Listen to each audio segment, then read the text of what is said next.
So we speak to a lot of people who are coming from that sort of background thinking, I can set up a recruitment business because the barriers to entry are so low, which is great because you can then set up.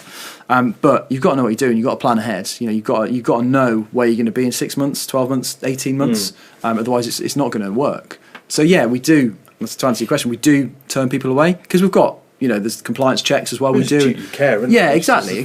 We don't want to. There's a risk element on us. We don't want to take an undue risk, so we're doing our due diligence. But at the same time, if we don't think someone's going to get up and not necessarily not make a success of it, but not necessarily be the right fit for us, because it's all about relationship, isn't it? Sales. Yeah. Having that relationship in place is key. If you're building a relationship based on a sort of false premise almost, that if you don't think they're going to make it, you don't think they're going to grow, what's the point? What is the point in going into that relationship? Yeah. You've got to know that they're going to be in it for the long haul, that we're the right fit, that we can support them.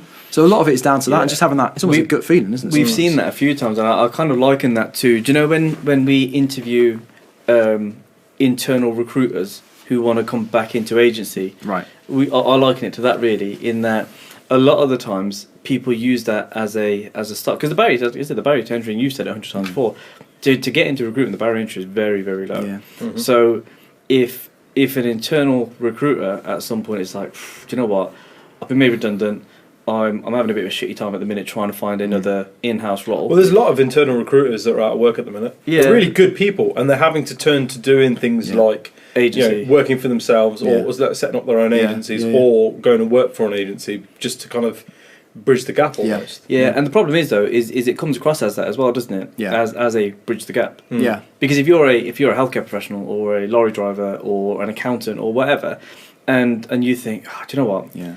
It's a bit of a challenging time. Yeah. Let me just. I've got people connected to it. Let me just set up a recruitment business. I'll Yeah. just do that for the time being. Yeah. And if you see it as a 6-month stint, you're going to be like, it will work. It does work. It has worked in the past. Don't get me wrong. We've taken on clients who have done that, and it's just grown, and it's been fantastic. But there's also times where it just doesn't work, and you speak but to that's the exception, not the rule, isn't it? Yeah. Where it will I know of a group of very talented technical engineers. Yeah. Who did exactly that. They were like, we should just set up a recruitment business. This is like, we've seen the invoices these guys charge. Yeah. We know the people, we know the product, we know we could really do this.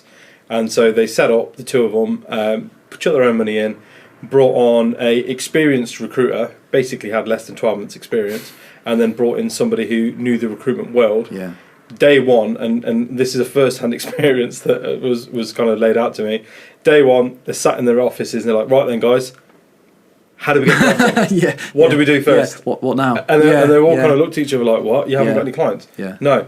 That's what you're here for. And the recruiter, bless him, was sort of like, well, I mean, I can't touch the clients I've just been working with. Yeah, and if they're not like 360 recruiters as well, they're not going to know how to do that anyway. Exactly. So, and she told me it took them something to the tune of 7 weeks before they picked up their first actual proper tangible vacancy. Right. Because they were just sort of like, right, what do we do? Yeah. How do we do this now? Yeah. Like, what's the next step? Leading the blind almost, isn't it? Yeah. Well, that's how she described it, didn't she? She was just like, in the end, they just started looking at Indeed and seeing what jobs are out there and just blasting the phone and just calling people and be like, look, I know you're recruiting, can we help? That's what it's about, isn't it? Yeah, some just hit the phones and just lead chase. It's hard work. It's hard work. The reality is that there's